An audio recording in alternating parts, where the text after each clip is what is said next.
everybody. Welcome to the Hallmarkies podcast. We are so excited today to be here to talk to one of our Hall stars. We are talking with actor Christopher Russell, and I am film critic Rachel Wagner, and Cammie is here. Hi, everybody. And Christopher, thank you so much for coming on the podcast. Thanks for having me.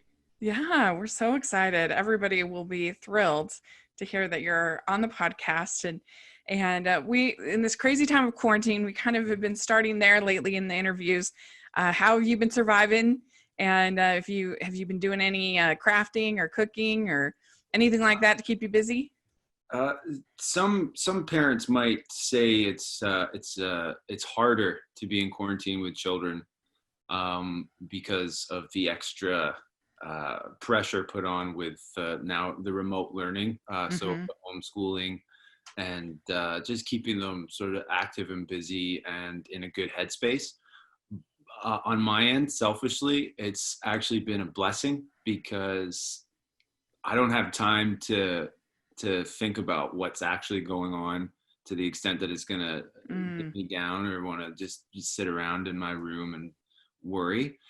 So yeah, it's actually been a positive experience. It takes me back to when they were younger. So my children, I have a daughter, Ella, she's at 7. She actually turned 7 during this. So we had a very small birthday party of myself, my son, and my wife, and Ella. Yeah, so she just turned 7 and my son's 4.5. So they definitely keep us on our toes. Yes, we've been doing a lot of crafts. We actually made some birdhouses that we hung just in front of our garden, like by the sidewalk, that say, be kind, be calm, things like that. And so getting them involved in trying to have a positive spin on what's happening. There's definitely been a lot of baking. Currently, we're finishing off some Rice Krispie squares and some really nice banana bread. But unfortunately, my wife's really good at making caramel sauce. Oh, so no. Everything is getting a big dollop of caramel sauce on it. And we're also very lucky to have a garden. I know some people don't during this, so it can get a little more claustrophobic, but we've been lucky enough that we have one. So we've been getting outside a lot in the garden and things like that to just kind of, keep moving. That's nice. So, they have your space. Yeah, so it's been good. Are you in Vancouver or in? Yeah. Yeah. Which month was Ella's birthday in? March, April, or May? It was in April. It was April 28th. Oh, my daughter turned 6 at the beginning of April, so we had a quarantine birthday party too. Yeah, right on. Actually, she and one of my sons, they have birthdays 4 years apart, and so their birthday is on the same day. But he was only 2. He didn't care, but for her, it was semi-planned, semi-not. He was breech, and so the doctor had to do a C-section to get him out of there. So we went to the doctor, and they said, "Well, let's let him cook for one more day, and we'll take him out tomorrow." Tomorrow's Lydia's birthday, so it just happened that way. Oh, so you didn't plan nice. it? You didn't tell the doctor, I want to save time on parties. So no, I didn't. that would have been a very bright idea, though. Yeah. So have you been doing? What have you been doing to stay active? Have you been doing any fitness YouTubers or work off all that caramel sauce? Yeah. Yeah, I know. So when talk of this started going around on the news and things, and then it slowly started to look like, okay, maybe this is actually going to turn into something we've never seen before. Yeah. My first instinct was to go to Fitness Depot. Yeah, I'm sure. And so I bought some weights and a kettlebell and stuff just to have here on hand. So I've been using those, and they've been helpful. Yeah. I bet you're the only person who rushed there. No, I got the last set actually. Yeah. No way. Yeah. Oh, I bet. asking me that over the next few days after that how and where to get fitness equipment, and I said I think they've sold out everywhere. Yeah. Oh man. It's interesting. I had toilet paper and fitness equipment. Boom. Forget about it. Did you make any ridiculous quarantine purchases that you're now like, why did I buy that? It seemed like a good idea. We did. We got a lot of sugar, essentially, like a lot of baked good ingredients. So, I mean, theoretically, I should be happy about it because we can keep making desserts. But at the same time, I don't know how much longer this can go on. Yeah. From a health standpoint, you know. Well, when I did my big shopping run at the right before, I thought, oh, this would be great. I'll buy. I'll want to have a pick me up at one point or another. So I'm going to buy all the stuff to make a cake. But then I didn't think it through because I'm like, I'm one human being quarantined by myself with the whole cake. Like, that's a bad idea. Yeah, freeze some of it, space it out, I guess. Yeah, that's what I had to do. That's what we try to do, but then we're opening the freezer all the time. Yeah. It goes so quick. Right. It's too tempting. Get it away. Well, so one thing I wanted to ask you up front is, in your career, you played the wrong guy sometimes, and you've played the leading man sometimes. Yeah. And I was curious if you have any preference. I mean, obviously, you probably get more money to play the leading man, but just as far as the character role, is it fun to kind of play the wrong guy, or is it more fun to play the leading guy? See, I got to be careful with this answer because as much as I love playing the other guy, yeah, my family much prefers me playing the leading man. Yeah. But I think you're good. I like you playing the wrong guy. I think that you have a snark to those roles that make it fun. Yeah, I know. Depending on the script, some of the wrong guys can be boring, if I'm being honest. Yeah, just, definitely. They just want to. They just seem like stereotypical, like black and white bad guy. Mm-hmm. But what Hallmark's been doing, which is great, is giving the other guy more of a three-dimensional character where, yes, he's the wrong guy, but it's not just because he's straight up, I go to work and I hate Christmas. Like, I don't know. I've never met anyone quite like that, but yeah. So to give them sort of like reasons behind their actions and things like that, and essentially making it like everyone theoretically in the Hallmark world is doing things with the best intentions. It's just their intentions might clash with those of other people, right? Mm-hmm. That's a good point. Yeah. So, I have to, go ahead. No, you go ahead. I was going to say the first leading man role that I ever saw you in, and the first project I ever saw you in was in a Midnight Masquerade. Oh yeah. And mm-hmm. that was a leading man role of yours that, of course, it was the first time I'd ever seen you, but I was like, okay, wow, this guy's good. Because I didn't expect, you're welcome. I didn't expect to be so enchanted with another Cinderella story. You know, I thought, oh yeah, this is just a Cinderella story told backwards, you know, and so I honestly thought I was going to be bored, but you and Autumn were so cute. You were so adorable, and just the way that it was played at a law firm, and that you were kind of the peon in the law firm. I thought that it was very, very well done. And it was something that I really, really enjoyed. So it gave me an introduction to a couple of new actors, and it also gave me a kind of an enchantment with another Cinderella-esque story. That was my first Hallmark lead, actually. Needless to say, I was incredibly excited. To be on. No, I was. It was like You know, Let's go. yeah. And then, oh, look at this costume. This is great. Oh, I get to learn how to ballroom dance. Amazing. What, you didn't know how to ballroom dance before?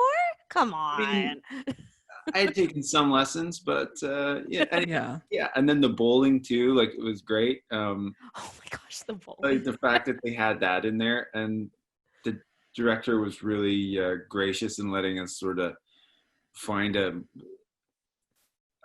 like a more comedic edge to some of the scenes. Like it got a little bit goofy, but I think that helped. That's like part of the charm with that movie. Like, I think that's what made it. I think that's what made it fun to watch. You know, is that it was a little bit more comedic. Yeah, yeah, I really enjoyed doing that one actually. I mean, a lot of people, like you mentioned my hair earlier, getting so long now here, but for that one, the only complaint I have about that is it actually kind of looks like a wig. Right. I personally like the the straight cut look. I like the clean cut. I know I'm weird among women this day and age, but I personally that's good. I loved the clean cut look on you. So oh, thank you. Okay, well, I'll make sure when this is all said and done, I'll go straight to the barber. Well, deal. So I was really impressed with you in Misto Secret recently.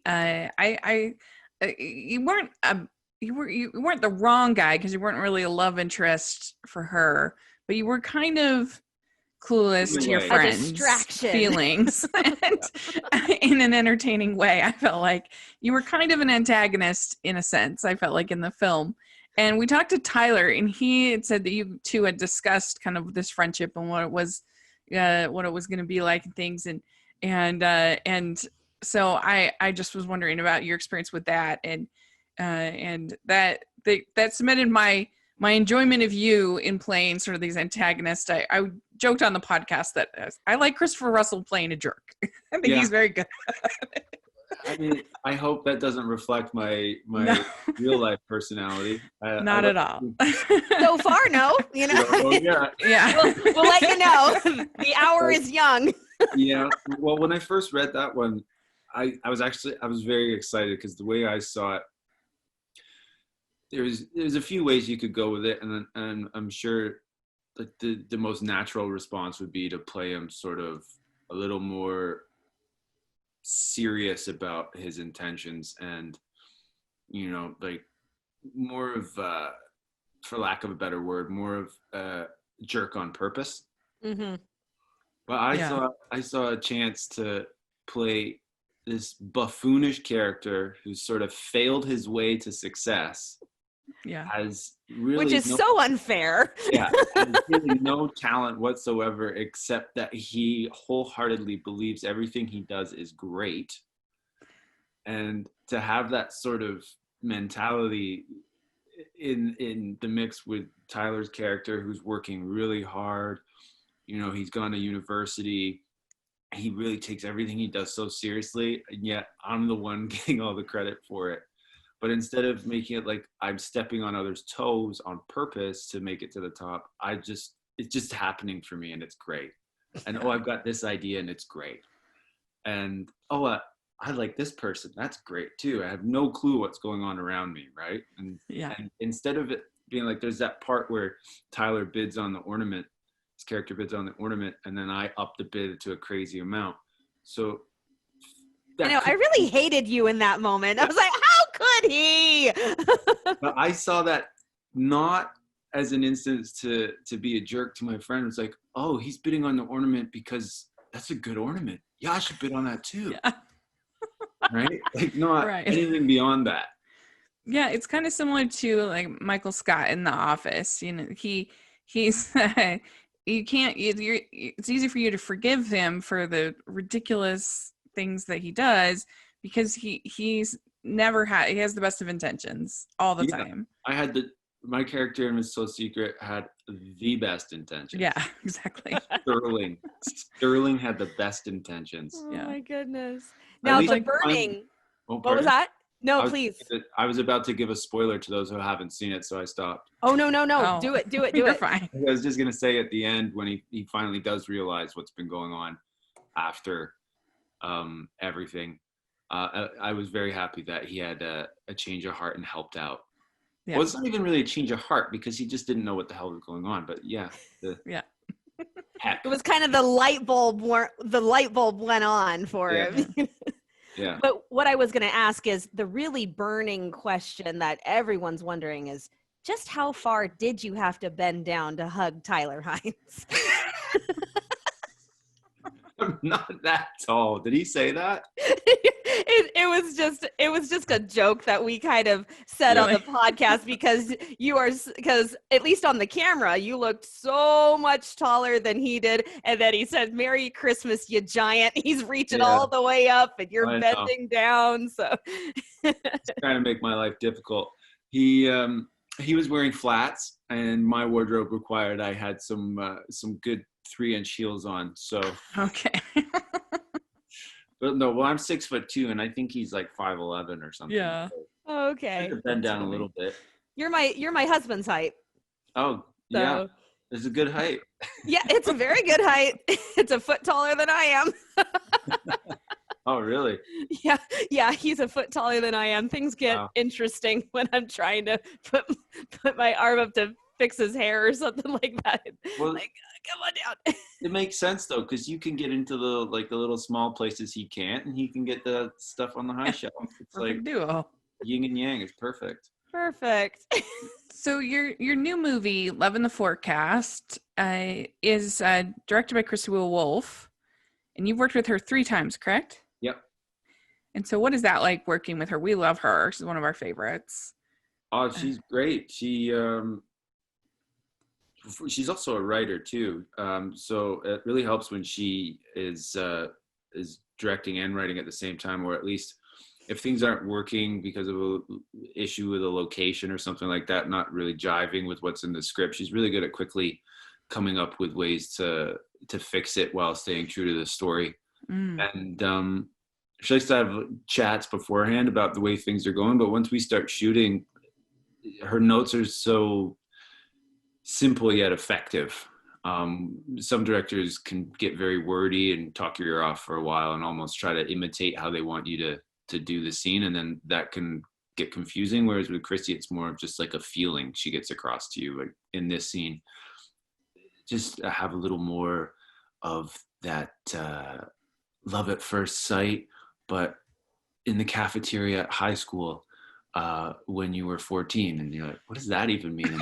But, well, wait a minute. Okay, yeah, I get it. And then, so it's pretty good. Yeah. Guess we need to ask Christy about what happened in high school for her. Apparently. I made that up as an example, but I was trying to. Yeah, no. Very cool. Yeah. And so why don't you tell us a little bit about the movie and what your role is in the film? Love in the Forecast, which was Don't Tell Anyone, originally titled When It Rains, It Pours. Oh! It's about a weather lady girl, played by Cindy Busby, who is trying to get a little further in her career. So she's going back to school to get a degree so she can be the head meteorologist. And in doing so, she moves into a new townhome, which is right beside this gentleman who is from the farm, who has come to the city to help a dairy company sort of get a different view of the way things work from the farmer's standpoint. But he's also very much into looking at nature for your answers. So the two of them initially are kind of clashing because she's all science, he's all nature, but they become good friends. And she has made a vow to herself that until she gets her degree, she's not dating anyone. And she's met this guy right away making that vow. So it's just a friendship that develops. And they show each other different sides of things, her with the science, him with the nature, and then realizing as time goes on perhaps they have a lot more in common than Ah, they thought. that sounds fun. Maybe there's a different kind of science going on there. Yeah. Chemistry. She made that vow, and then she met 6'2" tall Christopher Russell, and then that was it. Good old farm boy. Yeah, I mean, I was a little worried when I first heard. I thought, "Oh, that sounds sad. When it rains, it pours." Yeah. But it sounds like it's not sad, so that's No, good. when it rains, it pours. Like when it rains chocolate gold. It all pours. comes tumbling down. Yeah. It has a great supporting cast. A lot of people we've actually had here on the podcast. People like Donna Benedicto. Yeah, And- I think I've worked with her 4 times now. She's so Wow. fun. She Yeah. she told us all about the on-site catering. In her interview. Yeah, she loves the catering. She's taking pictures of that catering every day. Yeah, she is. Yeah, we're Doesn't- like, wow. We're all the more impressed that people are able to stay in shape once we heard about all the on-site catering. Yeah. Well, I guess because it only happens when they're on set. So when they're at home, they can just Yeah. eat cucumbers. Yeah. So, and then Nelson Wong was in it. Yeah, it's great. Peter Graham Gaudreau, who we've interviewed. Jennifer Really- Copping. Yeah. Pretty fun. She hails from When Calls the Heart season 1. So Yeah. that's, Yeah. She's great. She actually plays Cindy's mom. oh yeah, Nice. I can totally see that. Yeah. They do favor each other. Yeah. Was Cindy was actually one of our very first interviews that we ever had. Was that fun working with her? Yeah, believe it or not, we did a movie together before where I played the wrong guy. Oh, nice. Yeah, it was called Puppy for Christmas. Mm. And I did not like puppies. Uh-oh. Was that wasn't a Hallmark, correct? Originally it wasn't, but I think it's on the Hallmark streaming now. That's right. I saw it. I saw it on Hallmark Movies Now. I haven't been able to watch it, but I did see it. Okay, I get it. Yeah, Well, it found its way there. they love casting you in puppy movies because you were in one last year. Oh yeah, a couple Yeah. actually. Yeah. With Jen With Lilly. Vanessa. Love Unleashed, which was originally titled, I love giving this away, originally titled Puppy Party Romance. Oh no. So it originally wasn't for Christmas? Love Unleashed, no. Oh, interesting. I mean, I'm not Love Unleashed. I meant Christmas Unleashed. Okay, Oh, so that was the title yeah, for Love they're Unleashed. also not related. It's just, it worked out that way. Right. Puppy Party. What was it called? Romance. Puppy Party Romance. Romance. Yeah. Well, you got to work with Jen Lilly on that one. That Yeah. must have been fun. Yeah, it was really good. She's really kind and gracious, I guess I would say would be a good word to describe Yeah. it really. She has everyone's best interests at heart when she's on set. It's not all about her, which is really nice. Yeah. Yeah. For the top. You don't Really? often play a single dad. What was that like for you being a dad yourself? You don't often play the role of a dad. So that was something different for a change. What was that like? It was actually really refreshing because I can relate, not to the single dad part, but having a child or two. And it was nice to be able to do that in the format of a Hallmark film, just to show a different side of myself.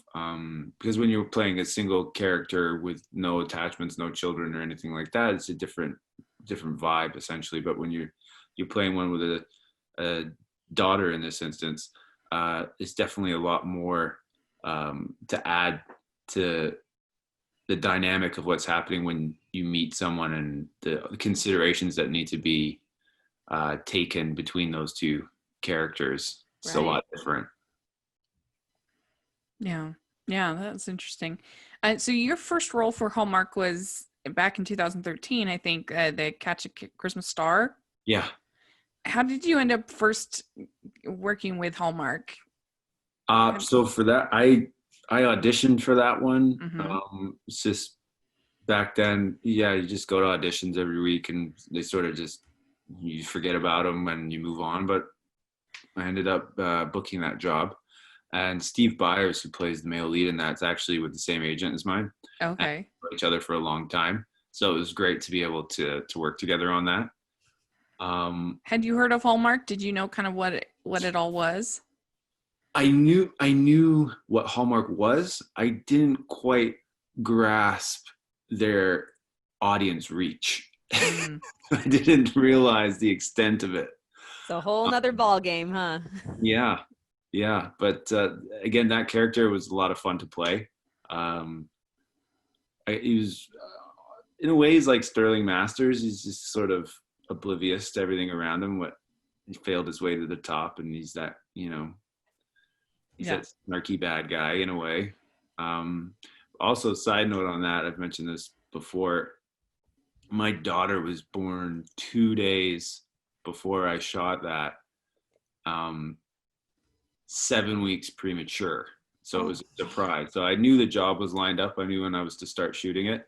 And then all of a sudden that happened. So it was a very, so that movie will always be it's stuck in here because of everything that was going on. But so that is very interesting being there, trying to be present for the scene, thinking about my daughter back at the hospital and stuff. But she's totally fine now. Everything worked out. This isn't a sad story. It's a good story.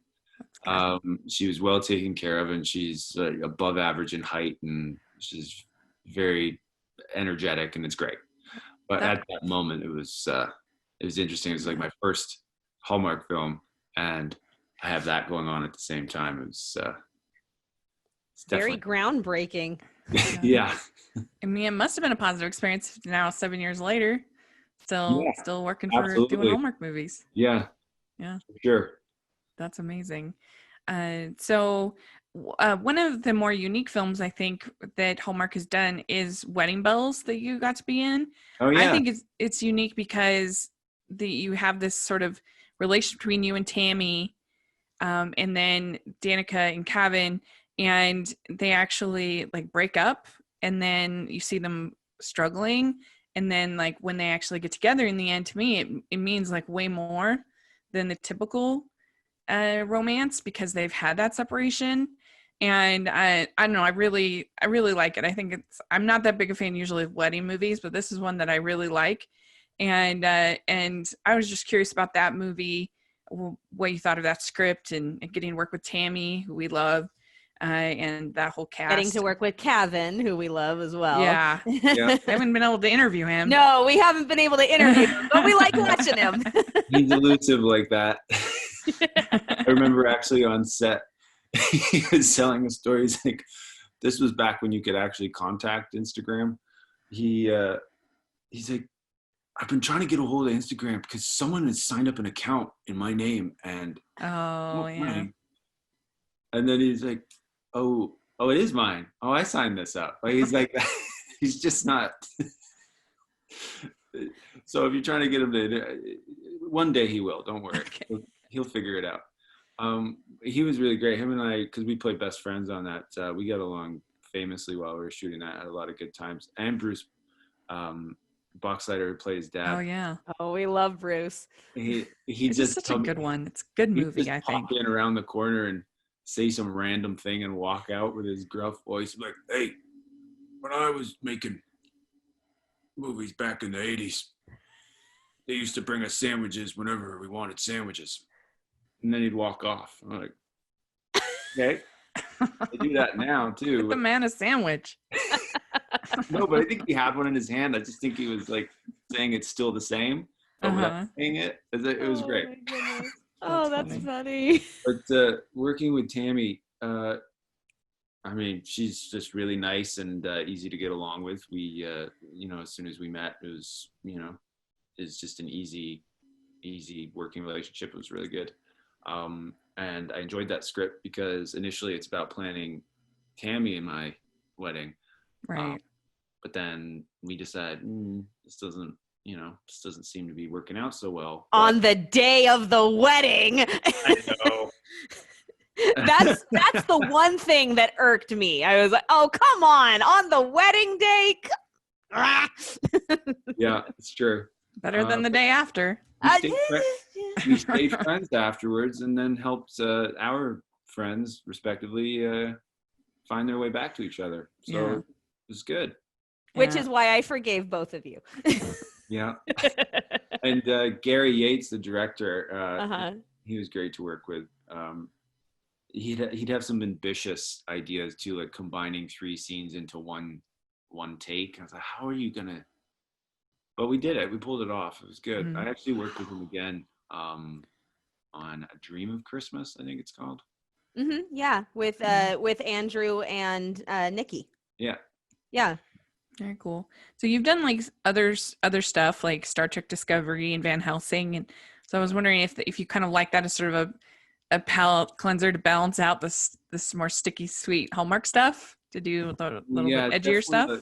Van Helsing in particular is much darker than anything you'll ever see on Hallmark. Oh, you don't say. Van Helsing, I love the character I got to play on Van Helsing. Sword wielding vampire slayer. Like, yeah, yes, please. And then Star Trek Discovery. Oh my goodness. Growing up, I was a big Star Trek nerd, and I had all the toys. I watched all of The Next Generation, Deep Space Nine, if you know what I'm talking about. Yeah. I was very much into it. So then when they were casting for that show, it was all hush hush. It had a secret name, and you didn't know what you were actually doing until you got in the room, and then they handed you the sides, like the script in there, and it was all fake. But people figure out what's going on, right? So I didn't even know what I was auditioning for. And a friend of mine, same thing. He went in, didn't know what he was auditioning for, and then we both booked a job on that. And I still didn't know what the job was. It was like, my name was Lieutenant Milton Richter. I was like, oh, okay, so I'm a human. Awesome. So I go and I get, wardrobe done and stuff. So I find out that I'm working on the bridge. So I have this onesie, this Star Trek onesie. And it was pretty exciting. But my friend, Damon Runyon actually is his name. He was in Midnight Masquerade as well. He had a pretty sizable role, I think. In Midnight Masquerade? No, in Star Trek Discovery, didn't he? He got one of the Klingons. Right. Yeah. So he had this. I think it was 4 hours. It might have been more. Like 4 hours of makeup and prosthetics every day. Yikes! And I just have to show up and pull up my onesie and zip it. Right. It was great working on Star Trek Discovery. Actually, at the time, I had just done a screen test for Dirk Gently. I don't know if you've heard of that. And you should look it up. It's a good show. I saw it on the IMDb. Is that a comedy show? I'd never heard of that one. It's comedy, drama, action, sci-fi, fantasy, everything. Yeah, it's bizarre. I didn't hear romance. Is there any romance sprinkled in? Yeah. It's not like you have to watch it. But so when I was on Star Trek Discovery, I got that job, so I moved off to do Dirk Gently. But while I was working on Star Trek Discovery, one of the actors, Doug Jones, who plays the character Suru on it, so he plays an alien, so he's in big alien makeup. I've never met him before, and I never had met him prior to being on set, so I didn't even know what he looked like in real life. So this alien, it's like 7 feet tall because they've got him in platforms. He comes up to me and he says, "Christopher, so nice to meet you. My name's Doug." It's like, "Oh, nice to meet you too." He's like, "I am a huge fan." Like, I thought he was joking. That's how he talks too, actually. I thought he was joking with me. The show, at least. He's like, "Give me a hug. I love all your Hallmark movies. I'm a big fan." I couldn't believe it. It's like, I just walked on to Star Trek, and their main alien has come up to me, and he likes Hallmark movies. And then that's later funny. we got to know each other and talked about it. The point was, he plays a lot of creatures in his career, like a lot of different aliens and yeah. He was in The Shape of Water. Yeah, he's in The Shape of Water, and he says so when he's not working, he doesn't want to watch anything like what he's worked on. He wants to just watch happy, nice, heartwarming movies. So I get that. he binges on all the Hallmark movies. That's so funny. So I think he's the only man who does so. yeah, we're still in touch. Actually, he lets me know when he's seen something I've been in. It's really nice. Oh, that's awesome. Yeah. Well, if you're watching, Doug, hi. Hi, Doug. Great job on Star Trek. One last question in this segment. So, Nature of Love, was that glamping resort like amazing to film at? Not the. I don't want to shatter anyone's vision of it or whatever but it was not an actual glamping resort. Oh, really? Set pieces will live. Yeah. They did a good job. I know they did, didn't they? Yeah, they really did. Those tents were incredible. Yeah. Well, yeah, those were built just for the movie. Wow. The zip lining and the tree trekking, that's an actual existing place. Sure. But it was filmed sort of all over BC. But the main parts with the tents and stuff like that was out in Squamish. Oh. And I don't think I did one scene inside. I think there's one scene inside after the bird watching. But other than that, my entire shoot, I was outside and the weather was beautiful. And like it's gorgeous with the mountains around us and the giant trees. And at one point when we were down filming a scene by the river, I looked across and the river's maybe as wide as a 4-lane highway, and on the other side was a black bear. Oh my gosh! Oh, so you had a real experience with a bear? Yeah, just checking things out, seeing what's going on. So that movie actually holds a pretty special place in my heart because it was such a relaxed shoot somehow, even though there's so much going on as far as like the adventure stuff. Required, a lot of attention to detail, but just being outside with beautiful weather all the time and making that movie is just like, well, it came across in the final product, right? It looked like we enjoyed it. I thought it was a real resort. And that field of lavender, I was staring at the screen going, oh, how pretty. I couldn't get over it. I could not get over that field of lavender. And I just said, where is that? Where did they find that location? Yeah. So. Come to BC one day and you'll find a lot of magical locations. Oh, well, that's why it was so funny when they're like, these greedy capitalists are like, we're going to build the hotel right on the lavender. You knew. Are you crazy? We are There's going no other land. To the spot and build on it. Yeah, that's right. We like to end our interviews with some fun, silly questions. Yes. All right. Oh goodness. Are you ready? Oh yes. Okay. First, the best ice cream flavor. Ooh. Yeah. Best ice cream flavor. You know what? I'm digging bubblegum right now. Whoa. Really? I don't think we've heard that answer like before. Bubblegum at all. In fact, it doesn't taste like anything I've ever tasted before, so that's why I like it. And there it's you go. blue, and it has chewy pieces in it. Okay, I've had that before. Yeah. Okay, so question number 2 is, what is your favorite color? And I'm going to go out on a limb here and say it's blue because of the. I was talking about the blue ice cream, but yes, the blue shirt. Yeah, well, you got me. It's blue. I like blue. I like light blue as well, and dark blue. Navy blue is good.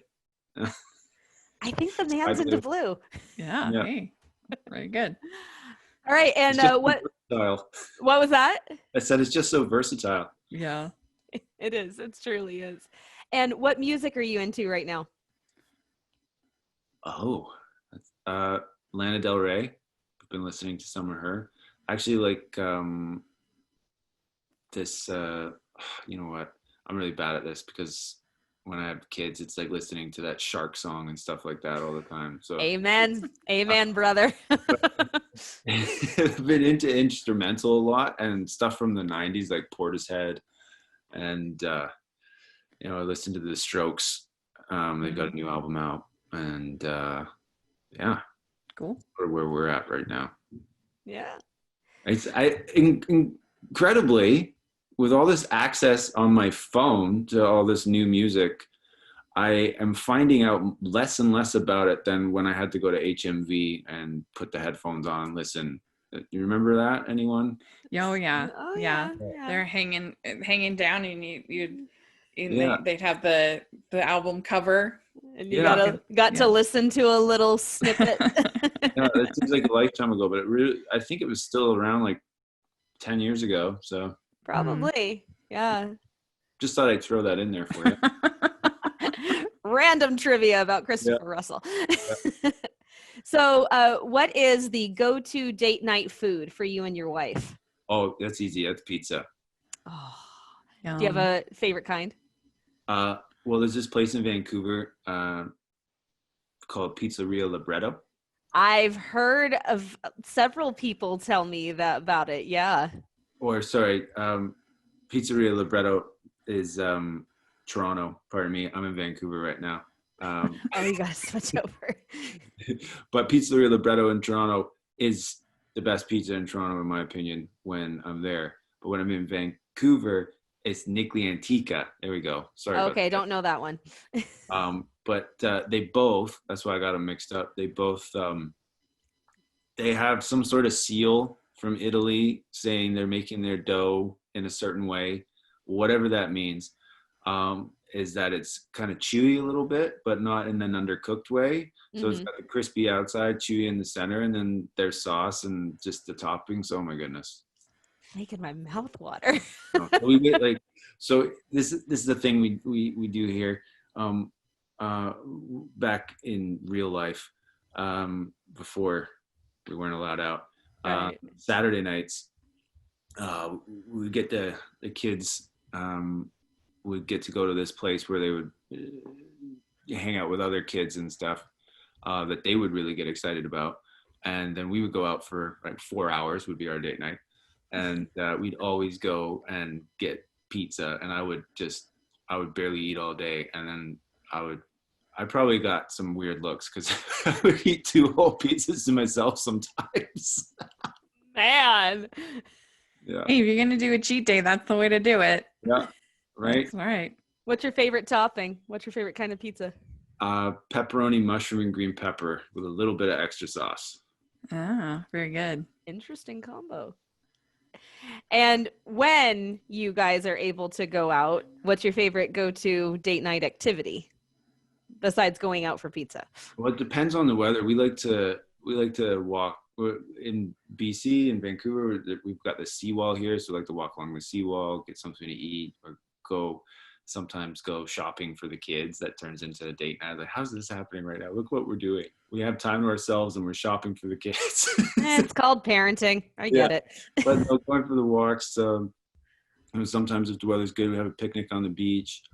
Pretty much outdoorsy stuff. At Christmas time, we'd go down into the Christmas market, and I know I sound like I'm in a Hallmark movie right now. We go down to this. Sounds wonderful to me. This market in Vancouver is amazing. It's down by the water. It's huge, and there's so many different vendors and stalls and live music and all these different things going on. And the way it's set up, it feels like you're on a movie set. It's great. Wow. Beaches or mountains? Ooh, beaches with mountains behind them. We've gotten that one before. That's me. I love going to the beach more than anything. Yeah, great. Oh my goodness. Okay, and sweatpants or suit and tie? Sweatpants. Especially now, right? Yeah. Favorite holiday? Christmas. That's very on brand. Very good. Well, it's true. I love it. I still like. Just, I don't know. Those big corporations, they get me every time. Like when Starbucks starts rolling out their, festive drinks. Oh dear. You can just smell it as you walk by, and you're looking in the store windows, and they've got all these festive products, and I don't know. And then there's all the music, those songs from, still mainly the ones from the 80s, like Wham and Band-Aid and those things. Just start hearing those playing every day, and it's just that feeling. I don't know. Yeah.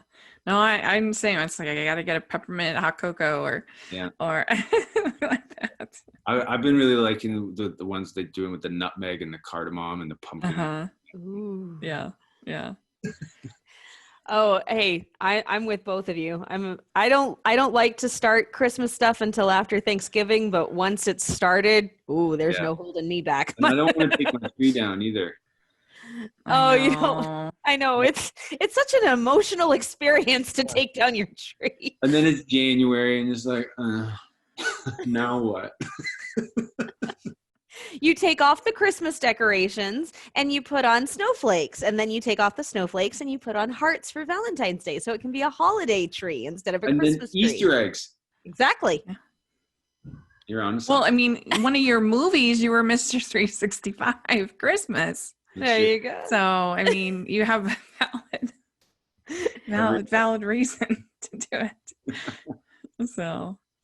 And favorite Hallmark movie, and it can be one of your own, but it doesn't have to be. Oh, favorite Hallmark movie. I know it's hard to get them sometimes up in Vancouver, but of the ones that you've seen. I